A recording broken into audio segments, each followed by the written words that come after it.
Dragon Ball Gekishin Squadra has been a surprising fresh breath of air to have in the Dragon Ball gaming space, especially after a game like Sparking Zero, since the game has crossplay, every character is fun to play, the game is on every system, mobile, Switch, PC, consoles, everything.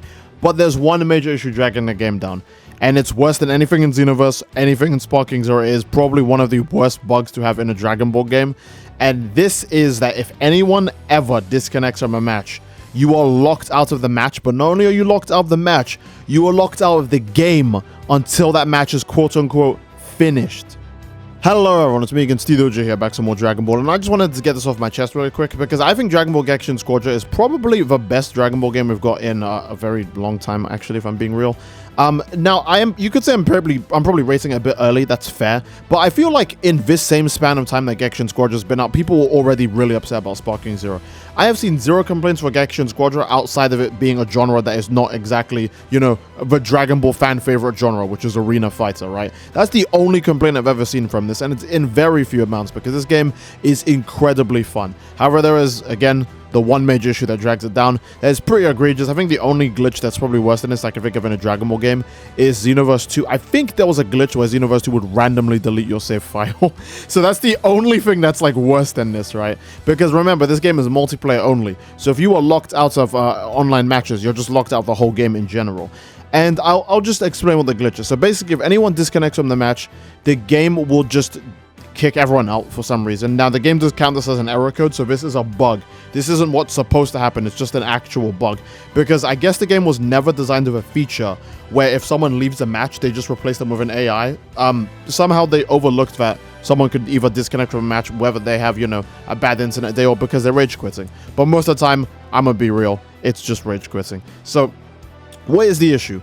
If someone disconnects or leaves a match or rage quits in any way, shape, or form, the game freezes for a few seconds and then it kicks everyone out. Everyone on your team, everyone on the enemy's team, everyone gets kicked out if one person disconnects. Now, the game does have a surrender feature. However, surrender is only enabled a few minutes into the match. So if someone is really upset about the beginning of a match, they will just leave the game and then they'll play something else, right?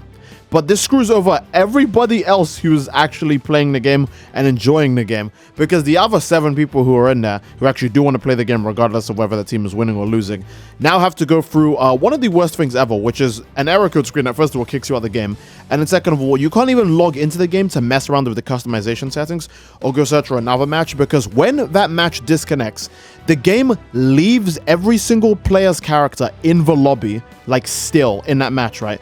It's not that the game just crashes and you get kicked out of it. Your character's actually still moving in that game. They're still just, you know, stuck doing whatever animation they were doing last time before the game disconnected you. And the game will literally hold every single player in that mode until the Xenos erase the map, which usually takes like 15-16 minutes to happen, right? Meaning that for no reason, because one person was upset about the state of the match and, you know, they feel like screwing over everybody else, for 15 minutes you can't play the game.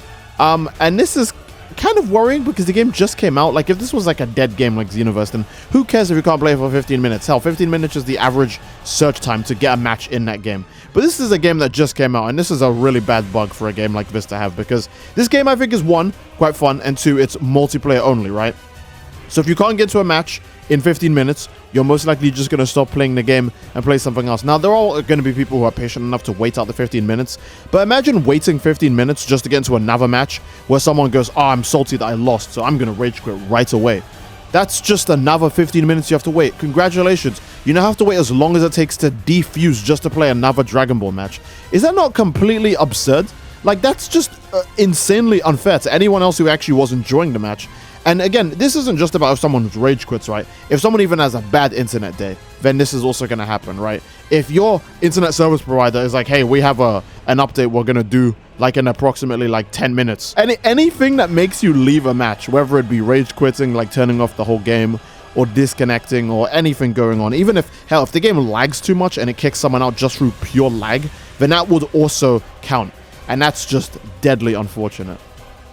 So we've established what the issue is. What are the solutions to this issue? Well, one, I hopefully assume that Bandai Namco is working on it. Here's a little bit of advice.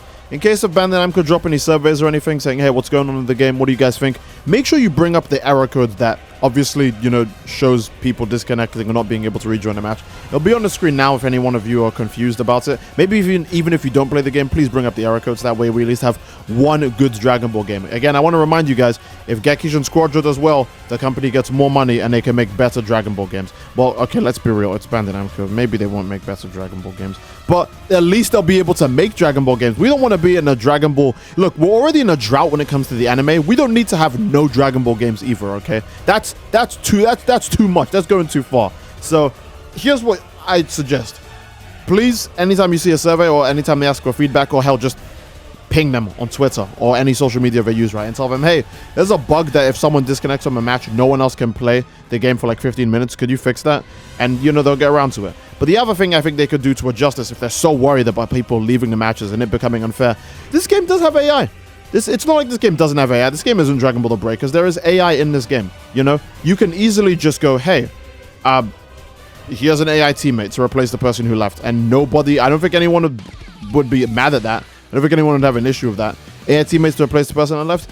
Easy peasy lemon squeezy. Hell, it can even be an AI that just follows the nearest player or the player that's in the same lane as it and basically just helps them out until the other person can reconnect, and then they take over the AI wherever the AI is, you know? If the AI is in the middle of a fight or anything, it just takes over, right? I think that's probably the easiest solution they could do, the one that makes the most sense. It's the most balanced one.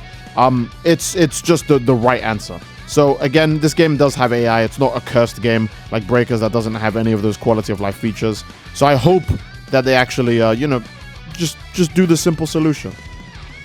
Now, for those of you guys who were there when I was, you know, actually playing the game on stream and the glitch was happening to me in real time, that was probably the most upset I've been in a long time about a Dragon Ball game. And that's because I actually like Gekishin Squadra. I'll be real, I do like every Dragon Ball game, but their major issues are just so major that it makes the games really, like, fall off hard in terms of, like, enjoyability, right? Like, it does, like, look, it sucks, right? Playing a match on Xenoverse 2 and then having your entire combos drop and having your stamina break not register and having your moves clip through the guy and he's completely fine and then he beats you, that's BS. No one's ever going to find that fun or funny.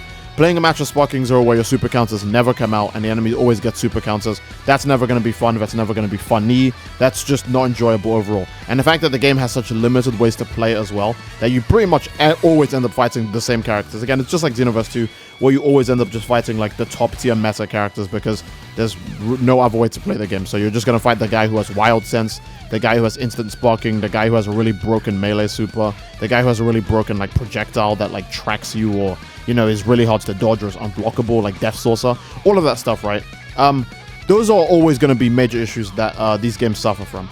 So I don't want Gekishin to fall under the same thing where it just has a really annoying thing. And for me, I'm going to be real, Fighters also has issues, but I think it's just for me. I don't like the amount of visual pollution in Fighters. It kind of reminds me of any other game that has way too many VFX while you're playing them. It's just like, bro, I'm just trying to see what's going on. Like the bare minimum I'm asking for is just a crumb of visibility so I can tell what the hell is going on. But that's my only issue with Fighters. Other than that, I think Fighters is a pretty fine game.